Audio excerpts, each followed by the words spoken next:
are watching The Educated Weirdo.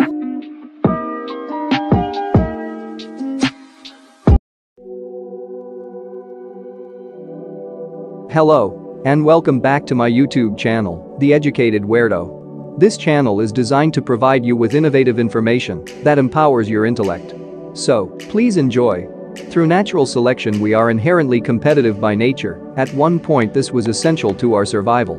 Centuries ago, the hunters and gatherers with the competitive edge ensured their survival, while less equipped competitors died off, rendering them unable to pass along their genetic imprints.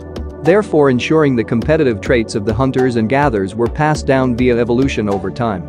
Human beings are known arguably as apex predators.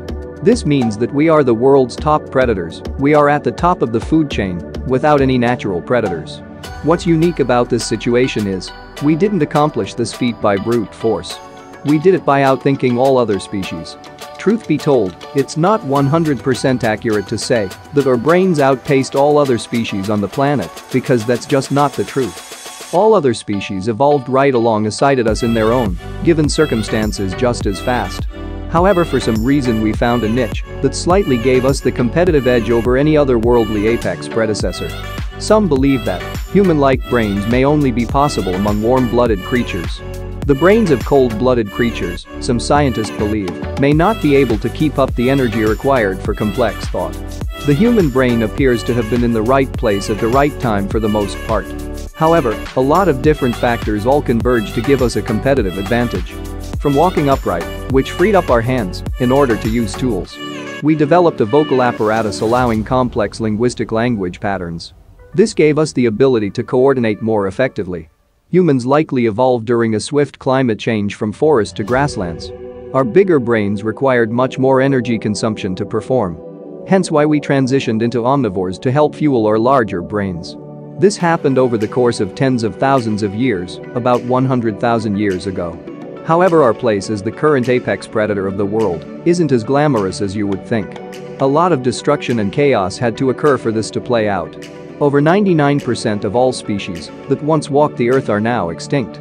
So our hyper-intelligence, for all we know, could just be history repeating itself. Who's to say there wasn't an advanced intelligent species walking the earth millions of years ago before humans?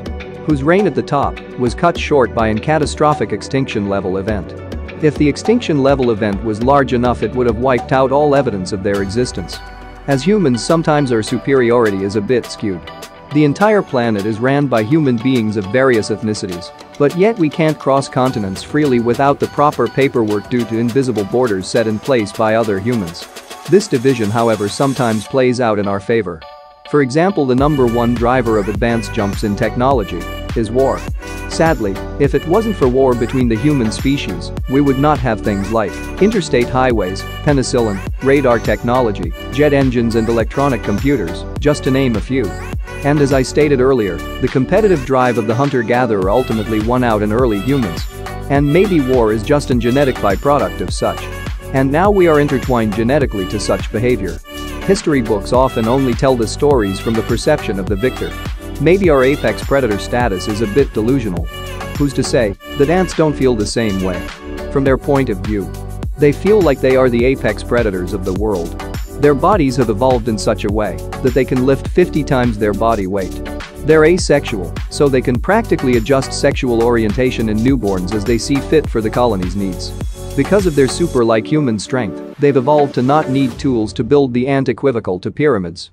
We walk by them daily and often share living quarters with each other without even noticing. How many times do you get up and walk outside and step on a giant ant pile? Most people don't even waste their time. For all we know, the simple act of allowing this coexistence could signal victory for them, further ensuring their roles in their eyes as the apex predator of the world. Maybe human beings inhabiting the earth is the human equivalent to ants. Maybe, just maybe, somewhere out there in deep, deep space, there's a new species, or aliens if you may, that are so large that the earth itself is the size of a grain of salt in comparison. Luckily for us, they have better things to do than to step on some humans floating in the Milky Way galaxy. For more videos like this, subscribe to my channel and don't forget to smash the like button. I am The Educated Weirdo, and as always, much love and respect.